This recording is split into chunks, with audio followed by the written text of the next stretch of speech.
Hi, I'm Patrick, and 3 weeks ago, I got kicked out of my own house by the woman I married, because I asked her brother to possibly, stop mooching and help with groceries. You never forget the moment you realize your marriage isn't a partnership. It's a poorly managed Airbnb with zero boundaries and a 2-star freeloading guest who thinks washing dishes is a personality trait. It was a Thursday. I came home from work, still in my wrinkled button-down, exhausted, hungry, ready to sit down, and I opened the front door to find my life on the floor. Literally. My clothes. My jacket. My shoes. Dumped in a pile by the entrance like I was a stray dog who had overstayed his welcome. And there she was, my wife, standing with her arms crossed like she was auditioning for a courtroom drama. No hello. No explanation. Just 4 cold words. You're not sleeping here. At first, I thought it was a joke. Some twisted prank. Maybe a new TikTok trend called evict your husband for clout. But then she followed it with find somewhere else. Think about how you treat my brother. Ah. There it was. Mark. The parasite. The man-child in his late 20s whose life goals seemed to be breaking the most consecutive hours lived on a couch record. The guy who thought paying rent was a capitalist scam but had no problem devouring $300 worth of groceries every week like an unemployed raccoon. And apparently I was the villain here, because I'd had the audacity to ask him to either contribute to the house, or at least clean the damn bathroom once in a while. The worst part? He was there. On my couch. Watching my TV. Eating my cereal. Not even pretending to look ashamed. In fact, he smirked when he saw me, as if he wanted this. And maybe he did. Maybe he'd been working toward this little coup the entire time, whispering just enough poison into my wife's ear until I was the bad guy. The guy who cared too much about bills and chores and adulting. Well, congratulations, Mark. Coup complete. I stood in that doorway with a bag full of my own clothes and a heart full of confusion, trying to process how the hell I went from being the husband to the unwanted roommate. And still, I didn't yell. I didn't scream or throw anything or break into some speech about justice. No. I just picked up my bag, looked Mark in the eye, and said, I'm leaving. But this isn't over. Then I walked out. Calm on the outside. But inside? A storm was brewing. One they weren't ready for. The motel I ended up in had stains on the carpet and a buzzing light in the bathroom that flickered like it was trying to warn me. You are officially at rock bottom, my guy. I didn't sleep that night. Not just because the pillows felt like damp cardboard and someone was definitely smoking something illegal in the next room, but because her words kept looping in my head. Think about how you treat my brother. Right. The brother who hadn't worked in months, who left pizza boxes like breadcrumbs across the living room, and who genuinely believed taking out the trash was oppressive. The same brother I let sleep on our couch. Just until he got on his feet. 6 months ago. The brother who didn't even flinch when my wife tossed me out like expired leftovers. At 6 a.m., still wearing the same shirt from yesterday, I made a decision. If she wanted to show me what life without me looked like, then fine. Let her really see. That morning, I didn't go back with flowers or apologies or some let's talk nonsense. I didn't even text her. Instead, I showed up to the house in silence. Walked in with my spare key like a ghost. She was in the kitchen pouring coffee like nothing had happened. Mark was still on the couch, wearing a pair of my gym shorts like this was his personal kingdom. They didn't look surprised to see me. No. They looked annoyed. You left, she said flatly, not even turning from the coffee maker. That was your decision. I laughed bitterly. My decision? Oh right, I guess the pile of clothes in the hallway was just a motivational suggestion. I want to talk, I said quietly. She shrugged. About what? So I told her. I laid it out plain and fair, that Mark had been living off us, that it wasn't about rent, it was about respect. That I wasn't going to keep supporting 2 people who treated me like an ATM with legs. Mark, of course, chimed in with his usual philosophical garbage. You don't put a price on family, man. No, I said. You just expect someone else to pay it. He smirked, leaned back on the couch like the smug puppet master he was, and fired the final shot. Maybe you should move out. We're happy here. We are happy here. Those 4 words slapped harder than anything else. There he was, sitting in my house, funded by my job, with my wife, telling me to leave. And she said nothing. No protest. No Mark, stop. Just silence. In that moment, I realized they thought this was over. That I'd roll over. That I'd come back begging. They had no idea who they were dealing with. Maybe you're right, I said softly. Maybe I do need to think. I grabbed my bag. But this time, I wasn't walking out in defeat. I was walking out to build a plan. Because if they wanted to live without me, it was time they found out what that actually looked like. I didn't sleep in a motel that night.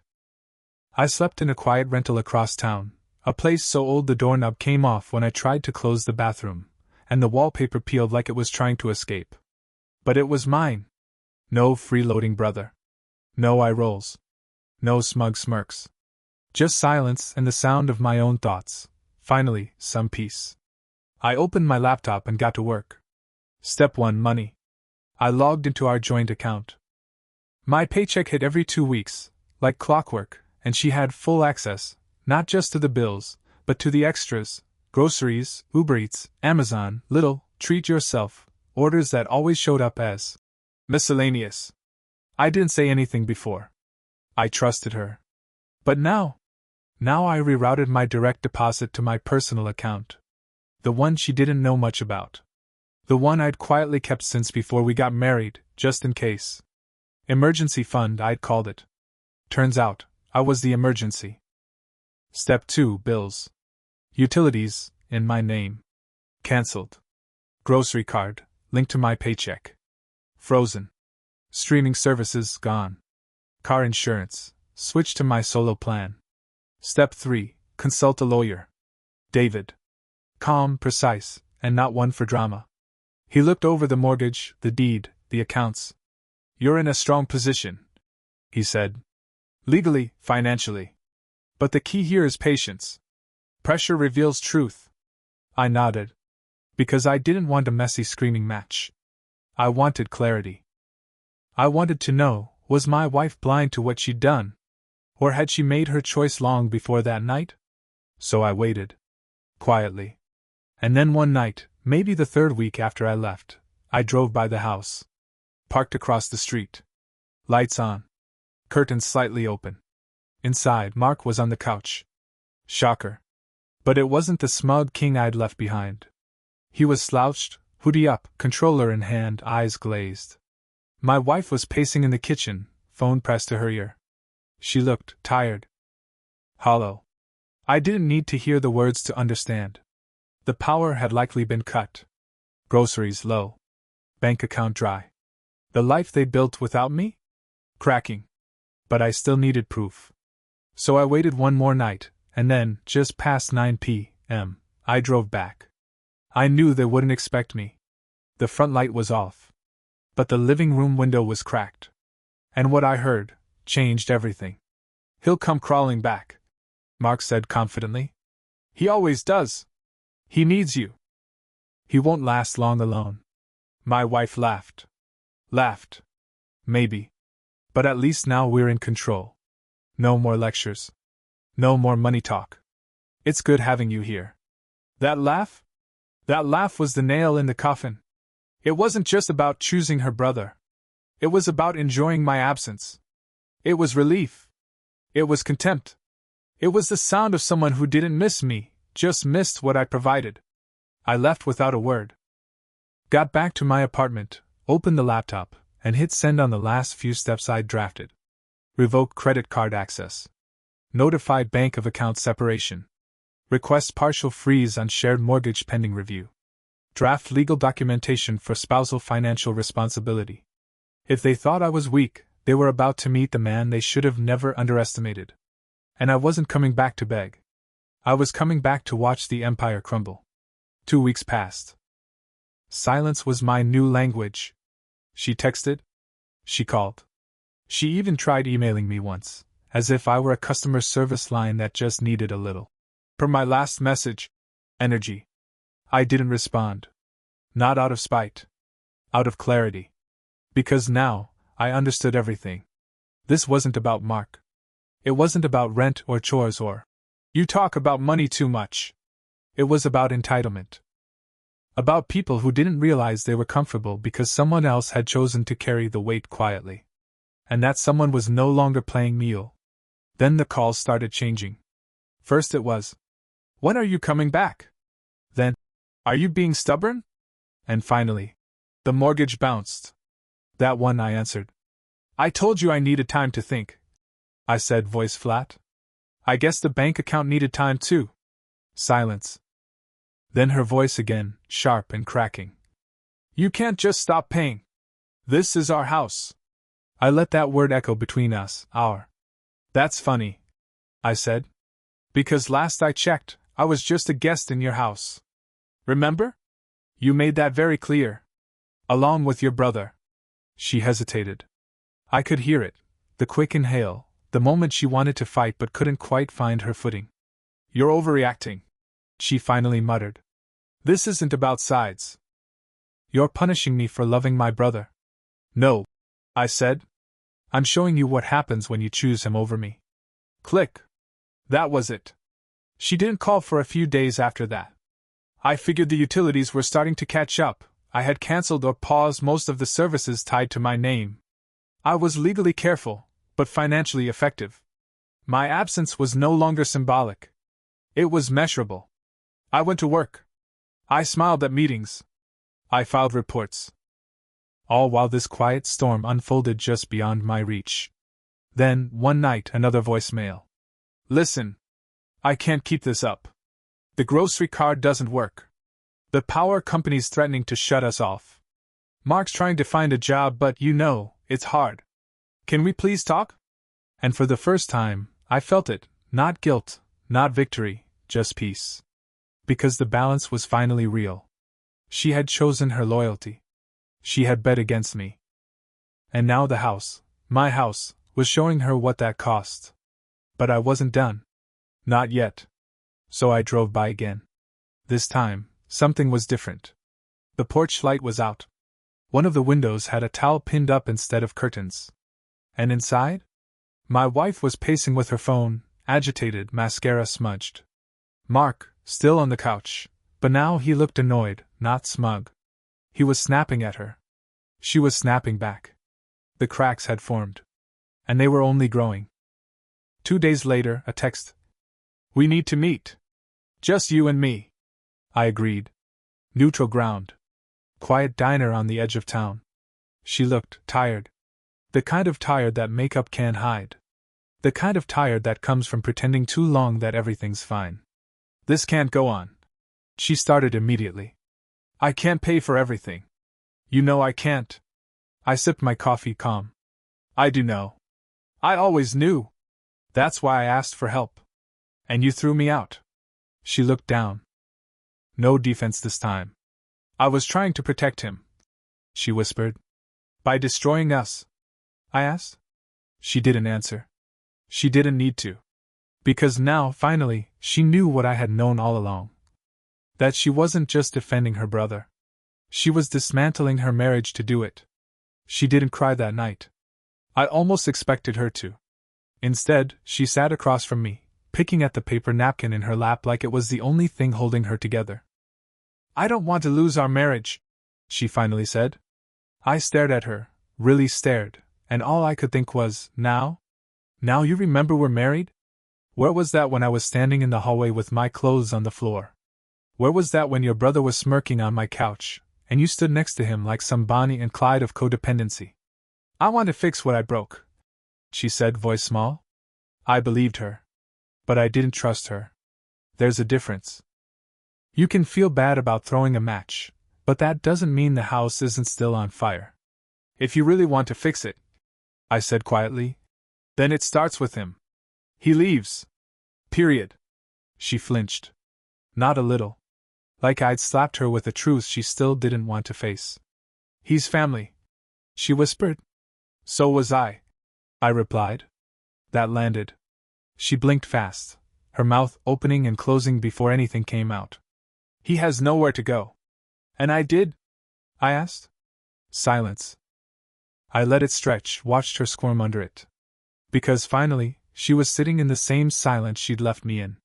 The silence of being unwanted. Unconsidered. You want me to come back? I asked. Then show me I matter more than his convenience. We left the diner in silence. She tried to hold my hand. I let her, but didn't squeeze back. Because I knew she hadn't decided yet.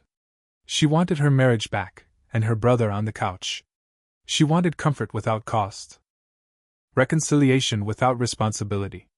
And I wasn't going to be the guy who walked back into a house just to carry everyone again like some overworked pack mule of emotional labor and rent payments.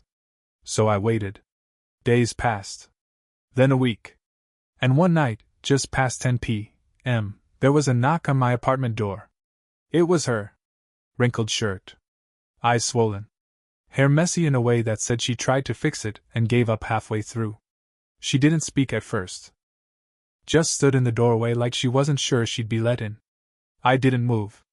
Please, she said. I told Mark he has to go. He screamed at me. Called me selfish. Said I was choosing you over him. I raised an eyebrow. And? I told him. I am choosing you. She looked up at me then, tears welling. If you'll still have me. For a moment, I stood still.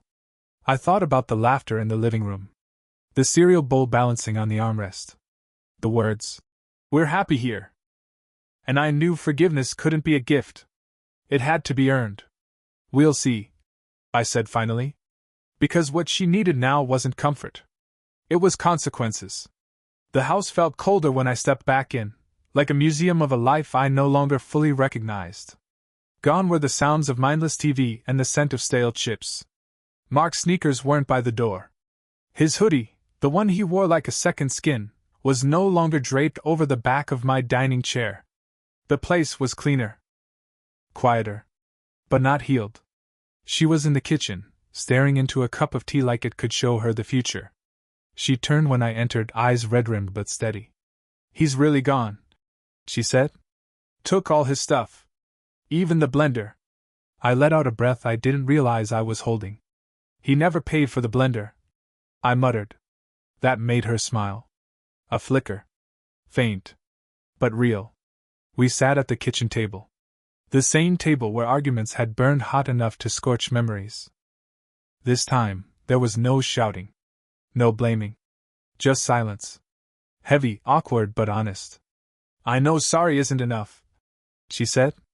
I didn't argue. I just waited. I was angry. Not just at you. At life. At how tired everything felt. And Mark, he made me feel like someone was on my side for once. I nodded slowly. Until he didn't, I said. Yeah, she whispered. Until the bills showed up. We both laughed. It was dry and short, but it cracked something open. And in that moment I saw the truth in her eyes. Not defiance. Not performance. Remorse. Genuine, complicated, aching remorse. I want to earn your trust back, she said. I don't expect it to happen overnight. But I'm willing to try, if you'll let me. I leaned back in the chair, watching the shadows on the walls shift as the sun dipped behind the fence.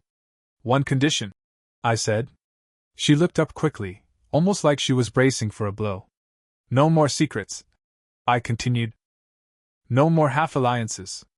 If we're doing this, it's us. Not me, you, and whoever's crashing on the couch. She nodded, eyes filling again. No more Mark, she whispered. I reached across the table, slowly, and this time, when our fingers touched, I didn't pull away. Because I could see she was serious. Because I could see the toll reality had taken. And because sometimes, revenge isn't about watching someone suffer. Sometimes it's just letting them see what they destroyed.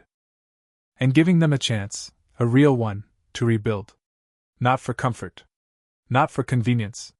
But because they finally understood what you meant to the structure holding everything up. That night, as we went through the mail together, bills, overdue notices, a grocery coupon she taped to the fridge like a badge of humility, I felt something shift. Not full forgiveness. Not yet. But something close to balance. Something honest. And as I sipped my coffee the next morning in a quiet kitchen that finally felt like mine again, I realized something. The most powerful revenge was never yelling, never slamming the door. It was walking away, and letting the silence scream the truth they refused to hear. Until they could no longer live without it.